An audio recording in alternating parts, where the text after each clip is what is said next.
Allahu Ekber. Nəhl surəsi bal arısı Qurani Kərimin 16-cı surəsi 128 ayədən ibarətdir.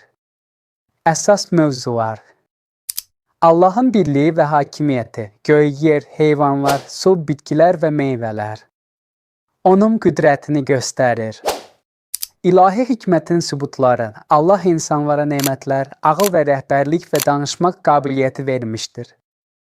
Açıq-aşkar nişanələr və peyğəmbərlərin göndərilməsi. Allah peyğəmbərlər göndərmiş, lakin insanlar onları inkar etmişlər. Biz hər ümmətə Allaha ibadət edin, tağutdan uzaq olun deyən elçi göndərdik. Onlardan kimisini Allah doğru yola yönəltmiş, kimisinə də azmaq nəsib etmişdir. Yer üzündə gəzib dolaşın və görün haqqı yalan sayanların aqibəti necə oldu. Kafirlərə xəbərdarlıq, haqqı inkar edənlər və zalimlar cəzalandırılacaq. Onlardan öncəkilər də hiylə qurmuşdular. Sonra Allah onların tikillərini özündən dağıtdı, tavanları başlarına uçdu və əzab onlara gözləmədikləri yerdən gəldi. Sonra qiyamət günü Allah onları rüsvay edəcək və deyəcək: haqqında mübahisə etdiyiniz şəriklərim haradadır? Elm verilmiş kimsələr deyəcəklər: şübhəsiz ki, bugün kafirlərə rüsvayçılıq və əzab üz verəcək. Mələklər özlərinə zülm edən kimsələrin canlarını aldıqları zaman onlar boyun əyib, biz heç bir pislik etmirdik. Deyəcəklər: onlara belə deyiləcək, xeyr. Şübhəsiz ki, Allah sizin nələr etdiyinizi bilir. Elə isə içində əbədi qalacağınız cəhənnəmin qapılarına girin. Təkəbbürlərin qalacağı yer necə də pisdir. Qurani Kərimin vəzifəsi, o rəhbərlik, mərhəmət və şəfaət üçün göndərilmişdir. Biz kitabı sənə yalnız ona görə nazil etdik ki, onlara ixtilafda olduqları şeyləri bəyan edəsən və bu, mömin adamlar üçün doğru yol göstəricisi və mərhəmət olsun. Sonra bütün meyvələrdən ye və Rəbbinin səndən ötürü asanlaşdırdığı yollarla get.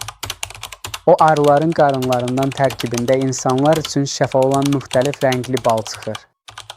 Həqiqətən bunda düşünən adamlar üçün dəlillər vardır. Təfəkkür üçün nümunələr, arılar, bal, dağlar, çaylar, gündüz və gecə, bunlar Allahın nişanələridir. Rəbbin bal arısına belə vəhiy etdi: dağlardan, ağaclarda və insanların düzəltdikləri çardaqlarda özünə pətəklər hör. Sonra bütün meyvələrdən ye və Rəbbinin səndən ötürü asanlaşdırdığı yollarla get. O arıların qarınlarından tərkibində insanlar üçün şəfa olan müxtəlif rəngli bal çıxır.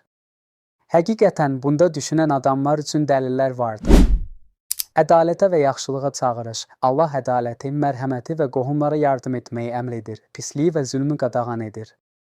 Həqiqətən Allah ədalətli olmağı, yaxşılıq etməyi və qohumlara haqqını verməyi əmr edir. İrənc işlər görməyi, pis əməllər törətməyi və azğınlıq etməyi isə qadağan edir.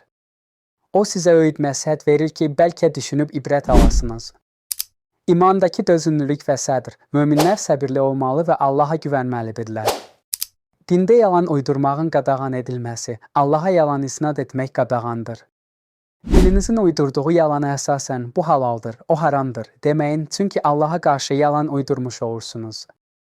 Şübhəsiz ki, Allaha qarşı yalan uyduranlar nicat tapmazlar. Şirkin acı nəticələri. Cahiliyyə dövründə müşriklərin qız uşaqlarını öldürməsi misal gətirilir. Onlardan birinə qızı olması ilə müjdə verildikdə hikkəsindən üzü qapqara qaralır. Verilən bəd xəbər ucbatından cəmaatdan gizlənir. Bilmir nə etsin, körpəni rüsvayçılıq içində saxlasınmı, yoxsa onu torpağa gömsün. Onların verdikləri qərar necə də pisdir. Din azadlıq, dində məcburiyyət yoxdur, lakin hər kəs öz seçiminə görə cavab verəcək. Bu surə Allahın böyüklüyünü yaradılış və hikmətlə göstərir, ona ibadət etməyən ədalət və yaxşılığa çağırır.